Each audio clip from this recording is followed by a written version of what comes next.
Sonobook présente, avec l'autorisation des éditions Sud-Ouest, La machination de Berlin.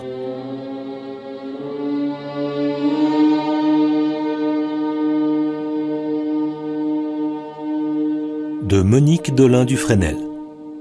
Lu par Philippe Lebeau.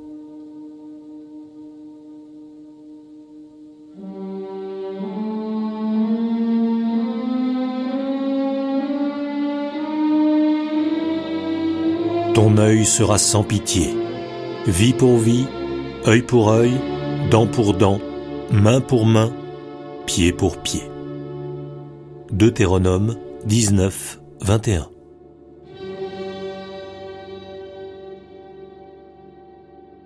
Chapitre 1. Berlin, 20 avril 1945. Devant la porte de Brandebourg, la Pariser Platz était déserte. L'air frais du petit matin ne parvenait pas à dissoudre l'odeur de poudre et de poussière que l'on pouvait sentir çà et là. La puissante mâchoire de l'armée russe, dont on entendait gronder les canons, se refermait sur Berlin. Elle allait finir ce que les bombardements incessants de l'aviation alliée avaient commencé. Le pire était à venir. Aussi les habitants se terraient-ils dans les abris. Pierre Castel regarda sa montre. À peine 8 heures. Tout autour de lui n'était que ruines. Il était arrivé à Berlin le 16 avril, quelques heures avant que les armées soviétiques des généraux Sokolovski et Konev n'encerclent la ville dévastée dans une tenaille de feu. Il se dirigea vers l'hôtel Adlon, à quelques mètres de là. Il devait y rencontrer un certain Markus Seidel, son compagnon de mission. Miraculeusement, le palace avait encore peu souffert des tirs d'artillerie permanents. Pierre contourna le mur de briques destiné à protéger les clients de l'hôtel et pénétra dans un hall désert. Même les 2 portiers habituellement postés devant la grande entrée s'étaient mis à l'abri. Depuis le 16 avril, justement, et les premières attaques soviétiques à partir des hauteurs de Zelow, à une 60aine de kilomètres à l'est de Berlin, la ville était en sursis, malgré une résistance acharnée des dernières troupes allemandes. Ce court répit n'annonçait rien de bon. Le jeune homme avait le cœur battant. Il retrouvait avec plaisir, en dépit des circonstances, l'Adlon tel qu'il l'avait connu dans sa splendeur, 9 ans auparavant, autant dire un siècle.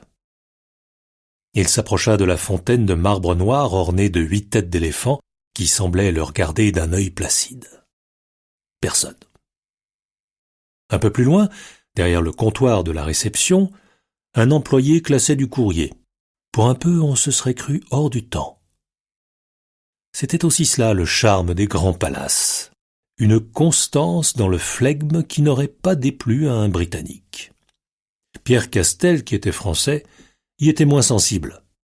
Il prit dans la poche de sa veste un paquet de cigarettes, des Eckstein numéro 5, il n'en restait qu'une, qu'il alluma aussitôt.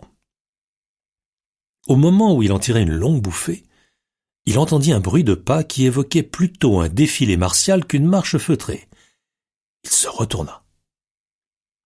Un officier SS, dans un uniforme noir de Standartenführer, c'est-à-dire de colonel, se dirigeait vers lui. Arrivé à 1 mètre de Castel, qui se tenait sur ses gardes, il claqua des talons en inclinant légèrement la tête. « Pardonnez mon retard, je suis le colonel Markus Seidel. » L'Allemand tenait une photo du Français. Celui-ci tiqua.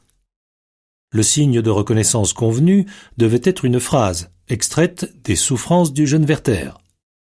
L'officier reprit « Qu'est-ce que l'homme ?» Pierre Castel respira et termina la citation, pour oser se plaindre de lui-même. « Ne trouvez-vous pas que Goethe a raison ?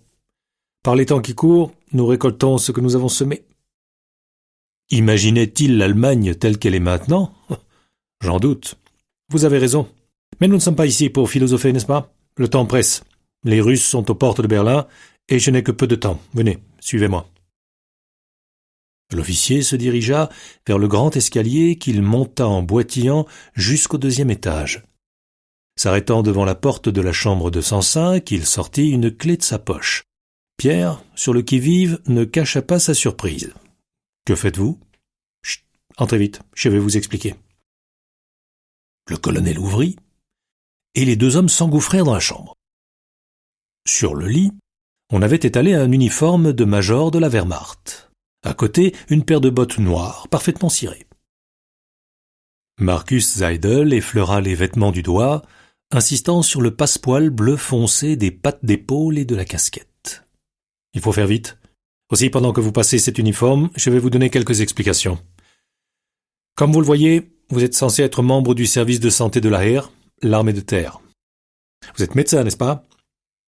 Pierre hocha la tête affirmativement, tandis qu'il ôtait ses vêtements civils. Seidel reprit. « J'arrive directement du quartier général du Führer. Il me faut y retourner dans quelques minutes, cette fois-ci avec vous. Heureusement, en sortant par l'arrière de l'hôtel, nous serons dans la Wilhelmstrasse où se trouve l'ancienne chancellerie et l'accès au bunker. » J'ai cru un moment que je ne pourrais pas venir. Il semble que les Russes mettent le paquet aujourd'hui.